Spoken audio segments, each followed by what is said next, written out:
spell that word when we were young. We knew it just because it was long. What some said was the longest word in the English language. I'm sure there are longer ones. And we enjoyed the double negative of anti and dis. What did we know about anti-disestablishmentarianism? Very little. That wasn't the point. It was the word, not the definition, that impressed us. Better for story in this case, maybe, not to know so much background.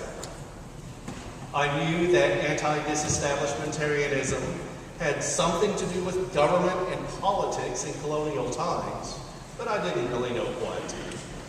When I was a kid, I didn't know that it had to do with separation of church and state, and it wasn't until I was studying to be a minister that I learned Unitarians had a part in this story on both sides of the debate, and not all in the good light of religious freedom. The colonial times and the early days of the United States saw close ties between church and state. The First Amendment to the Constitution stated that Congress couldn't establish religion, but the state constitutions didn't have that clause. And Massachusetts continued to have an established state church, the Congregationalists, until 1833. Taxes would support the church. Not any church, but the establishment, the officially endorsed church of the town or colony. As Unitarianism took hold in New England, the churches that took on the Unitarian mantle, often a parish conversion from Congregationalism, also took on the tax income of the church. So some Unitarians became accustomed to government funding of their church. This was a case, and not the only one in our history, when many Unitarians preferred a bit less religious liberty because with their becoming establishment congregations, they gained a bit more financial support. And besides the money, some believed that society, the state, and individuals should honor divinity. So when movements against the establishment rose up as disestablishmentarians, there were Unitarian congregations that were against the dis, becoming anti-disestablishmentarians who were fine with government support of religion as long as their religion was supported. Even then, as today, we were a religion where religious and political differences were in the congregations.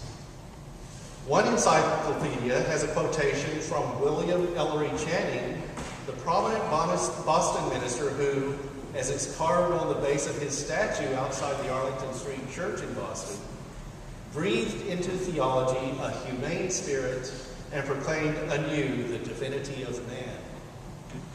The encyclopedia calls Channing the chief anti-disestablishmentarian and quotes him as saying in 1820, "Society ought, through its great organ and representative, which is government, as well as by any other methods, to pay homage to God and express its obligations."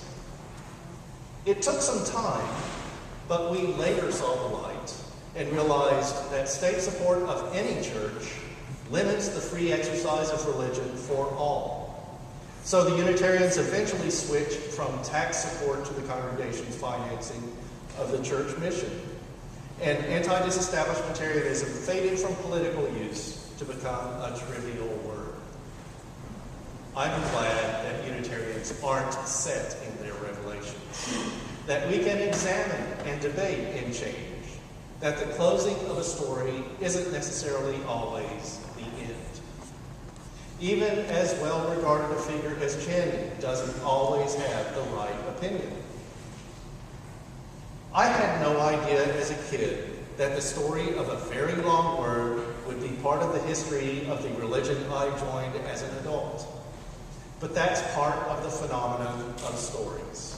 We hear them, we tell them, they stick with us, and some stories define us. Telling stories tells about us. Stories can bring us together and entertain us. They can give a glimpse into our souls.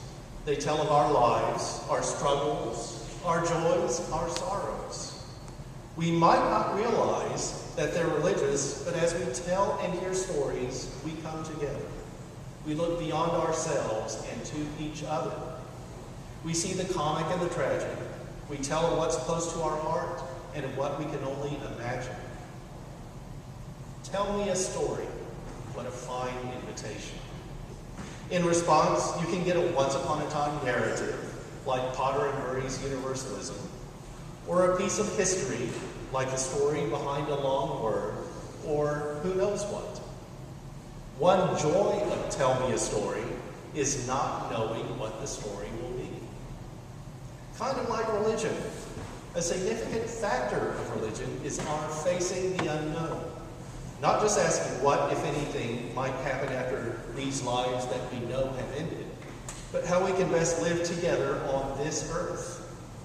Through stories, even made-up ones, we learn more about what it is to be human. And being human, we use stories to draw people together.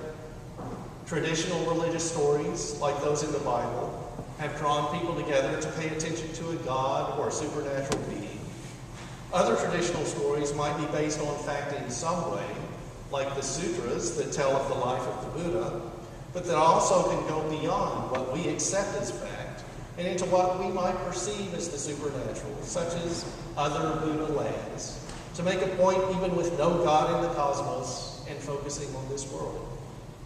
Traditional stories become scripture, what many people commonly recognize as holy words.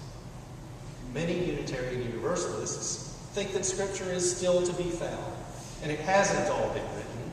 And as individuals, we might even elevate the words of people today to the level of Scripture for our own expression. And we can search for the meaning behind the telling of stories.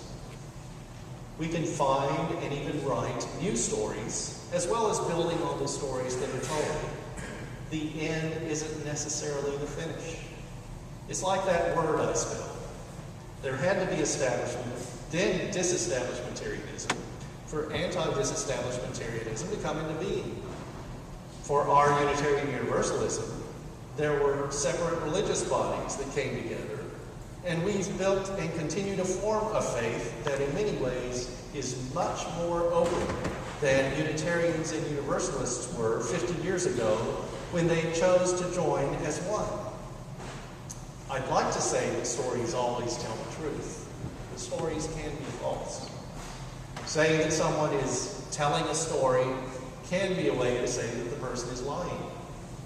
I prefer to think that usage is rare. There's too much wonder in stories for the worst to hold sway. Telling stories is essential to being religious. Now we'll have the collection and hear more music. And after that, Ari Hogenvoet will share a story. Let there be an offering to sustain and strengthen this place which is sacred to so many of us, a community of memory and hope, a site for hearing, telling, sharing, and living our stories, for we are now the keepers of the dream.